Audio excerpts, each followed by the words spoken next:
Hello guys, అందరూ ఎలా ఉన్నారు? ఇన్ని స్టోరీలు వేరే, ఈ ఒక్క స్టోరీ వేరే. ఈ ఒక్క స్టోరీ మీరు ఖచ్చితంగా వింటే రాత్రి పడుకునే ముందు 100 సార్లు హనుమాన్ చాలీసా చదివి పడుకుంటారు. ఎందుకంటే ఈరోజు చెప్పబోయే స్టోరీ అంత క్రీపీగా ఉంటుంది. అండ్ ఈరోజు చెప్పబోయే స్టోరీ వచ్చేసి నాకు ప్రకాష్ అనే ఒక వ్యక్తి పంపించాడు. అతనుకు నిజ జీవితంలో జరిగిన ఒక హర్రర్ సంఘటనని ఈరోజు ఈ యొక్క వీడియోలో నేను మీతో షేర్ చేసుకుంటాను. దానికంటే ముందు ఈ వీడియోని లైక్ చేసి ఛానల్ని సబ్స్క్రైబ్ చేసి ఇప్పుడే షేర్ చేయండి.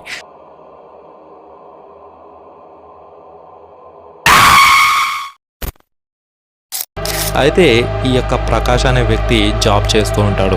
ఇతని దినం డైలీ పొద్దున 6 గంటలకు స్టార్ట్ అవుతుంది. పొద్దునే 6 గంటలకు లేచి పళ్ళు తోముకొని ఫేస్ వాష్ చేసుకొని అండ్ టీ అవి ఇవి తాగి కొంచెం సేపు అటు ఇటు వాకింగ్ చేసి ఎప్పట్లాగానే తన వర్క్ చేసుకునేవాడు. అయితే ఇతను ఎలాంటి వర్క్ చేస్తాడంటే ఎడిటింగ్ వర్క్ చేసేవాడు అనమాట. మనం జనరల్గా యూట్యూబర్స్ చేస్తుంటాం కదా, అలాంటిది ఇతను ఎడిటింగ్ వర్క్ చేస్తూ ఉంటాడు. అయితే ఎడిటింగ్ వర్క్ చేస్తూ అలా వర్క్ చేస్తుంటే ఇతని దగ్గరకు ఒక పెద్దాయన వస్తాడు. ఆ పెద్దాయన వచ్చి తను యాక్చువల్గా కొన్ని వీడియోలు చేస్తుంటాడు. ఆ వీడియోలకి ఎడిటింగ్ కోసం ఇతని దగ్గర వచ్చి ఉంటాడు. వచ్చిన తర్వాత వీళ్ళ యొక్క మాటలు మాట్లాడుకుంటూ ఉంటారు కదా, మధ్యలో ఒక టాపిక్ వస్తుంది. ఆ టాపికే ఒక భయంకరమైన బంగ్లా గురించి.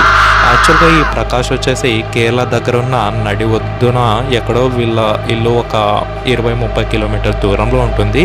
సో అక్కడ నుంచి నది ఒడ్డున ఉండే ఒక భయంకరమైన బంగ్లా గురించి ఈ పెద్ద మనిషి ఇతనితో చెప్తాడు ప్రకాష్తో. ఎందుకంటే ప్రకాష్కి అప్పటికే ఈ యొక్క భయంకరమైన ఏవైతే వీడియోస్ ఉంటాయో ఇలాంటివన్నీ షూట్ చేయడం, దాన్ని ఎడిటింగ్ చేయడం అంటే ఇతనికి చాలా ఇష్టం. అప్పుడే పెద్దాయన ఇలాంటి భయంకరమైన బంగ్లా గురించి చెప్పడం అతనికి చాలా బాగా నచ్చుతుంది.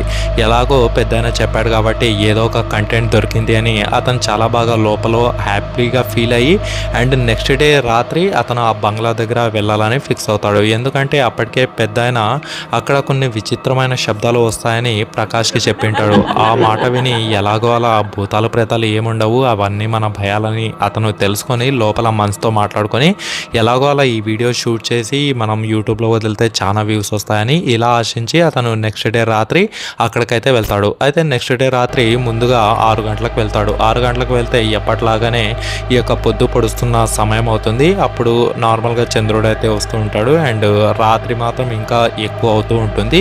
అప్పుడు ఇతను పోయేటప్పుడు తన యొక్క ఎక్విప్మెంట్ అంటే ట్రైపాడ్, కొన్ని టార్చులు, తర్వాత కొన్ని కెమెరాలు అంటే నైట్ విజన్ కెమెరాలు ఉంటాయి కదా, అవన్నీ తీసుకుని వెళ్తాడు. తీసుకుని వెళ్తే అక్కడ అతనికి పెద్దగా డిఫరెంట్గా అయితే ఏమీ కనిపించదు. అండ్ అంతేకాక ఇంకా 7 గంటలే అయింది కదా, అండ్ చుట్టుపక్కల ఈ యొక్క చల్లని వాతావరణం, ఎందుకంటే అక్కడ దగ్గరే ఒక పెద్ద నది ఉంటుంది. ఆ యొక్క నది దగ్గర నుంచి వచ్చే చల్లని ఈ యొక్క వాతావరణం అండ్ ఆ యొక్క నీళ్ళ శబ్దాలు ఇవన్నీ చాలా బాగా అనిపిస్తాయి. అండ్ అంతేకాక అక్కడ ఒక చెట్టు చాలా పెద్దగా ఉంటుంది. ఆ యొక్క చెట్టు ఉంటుంది. అంతేకాక అక్కడే ఎగ్జాక్ట్గా ఒక పాత బంగ్లా ఉంటుంది. ఆ బంగ్లాకి ఎదురుగానే ఒక పాడుబడ్డ ఒక బోట్ ఉంటుందన్నమాట. అయితే ఈ యొక్క స్టోరీ మొత్తం ఈ యొక్క బోటు అలాగే ఈ యొక్క బంగ్లాకి ఇంటర్లింక్ అయి ఉంటుంది. ఎందుకంటే ఇప్పుడు చెప్తా చూడండి. నార్మల్గా ఇంతకుముందు ఒక 10 సంవత్సరాల కింద ఈ యొక్క బంగ్లా అంటే ఈ యొక్క ఇల్లు ఏదైతే ఉందో దీంట్లో ఒక ఫ్యామిలీ ఉండేది. ఒక ఫ్యామిలీ ఉంటే వాళ్ళకు కొన్నిసార్లు కొన్ని విచిత్రమైన శబ్దాలు వచ్చిండేవి. ఇంతకుముందు ఇతనిలాగానే ప్రజెంట్ ప్రకాష్ ఉన్నాడు కదా, ఇతనిలాగా అవి కూడా ఏదైనా చెట్టు శబ్దం, నీళ్ళ శబ్దం అని అనుకుని వాళ్ళైతే నార్మల్గానే పడుకునే వాళ్ళు. కాకపోతే సడన్గా దాంట్లో ఉండే ఒక బాబుకి అంటే ఈ యొక్క ఫ్యామిలీలో ఎవరైతే ఉన్నారో దాంట్లో ఒక బాబుకి సడన్గా ఏదో ఒక ఆకారం కనిపించిందంట. ఇంకా ఒక్కసారిగా వాళ్ళ యొక్క తల్లిదండ్రులు భయపడి ఇంకా ఏమాత్రం ఒక్కరోజు కూడా ఉండకూడదు అని అక్కడి నుంచి డైరెక్ట్గా ఇంకా ఊర్లోకి వెళ్ళి రెసిడెన్షియల్ ప్లేస్ ఏదైతే ఉందో అక్కడ వెళ్ళి స్టే చేశారు. కాకపోతే ఇక్కడ ప్రకాష్ ఇవన్నీ తెలుసుకుని కూడా మళ్ళీ వచ్చాడు. ఎందుకంటే వ్యూస్ బాగా వస్తాయి, మనం కొంచెం ఫేమస్ అవ్వచ్చు కదా అని వచ్చి ఇతను చాలా పెద్ద మిస్టేక్ చేశాడని అతనికి తర్వాత తెలుస్తుంది. అండ్ అప్పటికే ఇవన్నీ చేసే లోపలే అప్పటికే టైం వచ్చేసి 10 అయ్యి ఉంటుంది. 10 అయితే ఇంకా చాలా రాత్రి అనేది పెరిగిపోయి ఉంటుంది. చుట్టుపక్కల ఎక్కడ చూసినా సరే చీకటి తప్ప ఏమీ ఉండదు. ఏ చిన్న పురుగు శబ్దం విన్నా కూడా అతనికి చాలా భయమేస్తుంది. అండ్ దూరంగా బంగ్లా కనిపిస్తుంది. అండ్ దాని ఎదురుగా ఉన్న బోట్ కనిపిస్తుంది. అప్పటికే ప్రకాష్కి బేజారు వచ్చి ఆ యొక్క బోటు మీద కూర్చుంటాడు. బోటు మీద కూర్చొని కొంచెం వైడ్ యాంగిల్ షాట్ తీసుకుందాము ఈ యొక్క బంగ్లాది, ఎందుకంటే ఇంట్రోకి చూపించాలి కదా అని ఆ యొక్క బంగ్లా వైడ్ షాట్ తీసుకుంటాడు. ఇక్కడే ఇతనికి కొంచెం విచిత్రంగా కనిపిస్తుంది.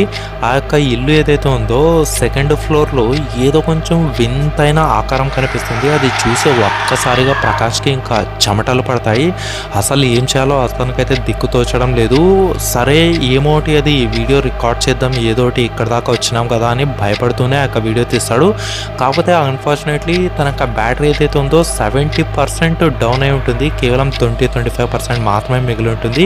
అండ్ టార్చ్ బ్యాటరీ కూడా లిటరల్లీ అది మినుక్మంటూ అస్సలు పడడం లేదు.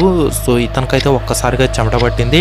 ఇదేదో పెద్ద ఆయన చెప్పినట్టు నిజంగానే ఉంది, నేను పెడ్చోయిన్ పెట్టి ఇక్కడ దాకా వచ్చానని అతను అప్పటికే కొంచెం స్లైట్లీ లైట్గా అయితే ఫీల్ అవుతాడు. హౌవెవర్ ఇక్కడ దాకా వచ్చాం కదా ఏమో రికార్డ్ చేసి పోదామంటే ఇతనికి ఒక్కసారిగా ప్రకాష్ అని పిలిచినట్టు ఒక వింతైన శబ్దం అనిపిస్తుంది. అంతేకాక అతను వెనక్కి తిరిగి చూస్తే అక్కడ మాత్రం ఏమీ ఉండదు. మరి ఇది ఇతను ఫీల్ అవుతున్నాడా లేకపోతే అక్కడ నిజంగా ఉందనేది ప్రకాష్కి అప్పుడు మాత్రం అర్థం కాలేదు. అతనికి ఒక్కసారిగా దిమ్మ తిరిగిపోయింది. ఇంకా ఇక్కడ ఒక్క నిమిషం కూడా ఉండకూడదని అక్కడైతే పరిగెత్తాడు. పరిగెత్తితే కొంచెం దూరం వెళ్ళిన తర్వాత ఇతనికి మళ్ళీ ఒకటి గుర్తొస్తుంది. ఎందుకంటే కెమెరా ఏదైతే ఉందో రికార్డ్ చేసింది అది అక్కడే పడి ఉంటుంది. అక్కడ వెళ్ళి చూస్తే సడన్గా కెమెరా అనేది అస్సలు ఉండదు. ఇంకా అతను ఏం చేయాలో, కెమెరా వద్దు ఏమొద్దు అని మళ్ళీ భయపడుకుంటూ అక్కడి నుంచి పారిపోవాలని చూస్తాడు. కాకపోతే మళ్ళీ తనకి వెనక్కి తిరిగి చూడొద్దు అనేటట్టుగా ఏదో ఒక చిన్న శబ్దం వస్తుంది. వెనక్కి తిరిగి చూస్తే సడన్గా ఏదో ఒక ఆకారం అతను ఎదురుగా వచ్చినట్టుగా అనిపిస్తుంది. మళ్ళీ వెనక్కి తిరిగి చూస్తే ఒక్కసారిగా మాయమవుతుంది. ఇవన్నీ చూసిన ప్రకాష్కి లిటరల్లీ ఇంకా మొత్తం ఆ గుండె మొత్తం గట్టిపడినట్టు మొత్తం బాడీ మొత్తం చల్లగా అయిపోతుంది. ఇంకా ఒక్కసారిగా అక్కడి నుంచి పరిగెత్తుకుంటూ వెళ్తాడు. ఊరి జనానికి మొత్తం ఇక్కడ జరిగిన స్టోరీ చెప్పాడు. అయితే అప్పటికే ఊరి జనానికి ఈ యొక్క స్టోరీ తెలుసు, అందుకోసమే అక్కడ ఎవరు పోరు. అండ్ ఇతన్నే తిడతారనమాట ఇన్ రిటర్న్గా, ఎందుకంటే అక్కడ వెళ్ళొద్దని చెప్పినా కూడా ఈ యొక్క వ్యూస్కి కక్కుర్తిపడి వెళ్ళాడని. హౌవెవర్ ఇతను ఎలాగోలా ప్రాణాలతో బయటపడ్డాడు. కాకపోతే ఆ యొక్క కెమెరా దొరికితే లిటరల్లీ అందులో నేను వీడియో షూట్ చేశాను కదా, వీళ్ళకి చూపిస్తే అప్పుడైనా సరే వీళ్ళు నమ్ముతారని అతనికి అదొక్క పాయింట్ అనేది కనిపిస్తుంది అనమాట. వీళ్ళందరికీ చెప్పి ఎలాగో అక్కడ ఏముంది అనేది వీళ్ళకి రియాలిటీ చూపిద్దామని. కాకపోతే ఆ యొక్క కెమెరా మాత్రం అస్సలు దొరకదు. ఇతను అందుకోసమే పొద్దున ఊర్లో ఉన్న జనాలు ఎవరైతే ఉంటారో అందరినీ తీసుకొని పోతాడనమాట భయం వేసి, అట్లీస్ట్ ఎప్పుడైనా కెమెరా దొరుకుతుందేమో అని. అక్కడ పోయి చాలామంది కెమెరా వెతుకుతారు. హౌవెవర్ అది అదృష్టవశాత్తు కెమెరా అయితే కొంచెం మట్టిలో అయితే కూరుకుపోయి ఉంటుంది. ఆ యొక్క మట్టిలో నుంచి కెమెరా తీస్తారు. హౌవెవర్ కెమెరా అప్పుడు మాత్రం ఆన్ కాదు. అది దాన్ని ఏమోటి మేబీ నీళ్లు ఏమో దూరినట్టు ఉంటాయి. అది కెమెరా మాత్రం ఆన్ కాదు. కాకపోతే మెమొరీ ఉంటుంది కదా, ఆ యొక్క మెమొరీ తీసి ల్యాప్టాప్కి కనెక్ట్ చేసి చూస్తారు. అక్కడ వీళ్ళకు ఒక వింత షాక్ తగులుతుంది. ఎందుకంటే ఏదో ఒక నల్లని ఆకారం ఆ యొక్క కెమెరాలో జస్ట్ ఒక 1 సెకండ్ కంటే తక్కువ సమయంలోనే కనిపించి అలా మాయమవుతుంది. ఇది చూసిన అక్కడ ఎవరైతే ఉంటారో లిటరల్లీ వణికిపోతారనమాట. ఎందుకంటే ఈ యొక్క స్టోరీ ఎన్ని రోజులుగా మనం కేవలం విన్నామో, ఇప్పుడు వీడియోలో స్వయంగా చూసామని.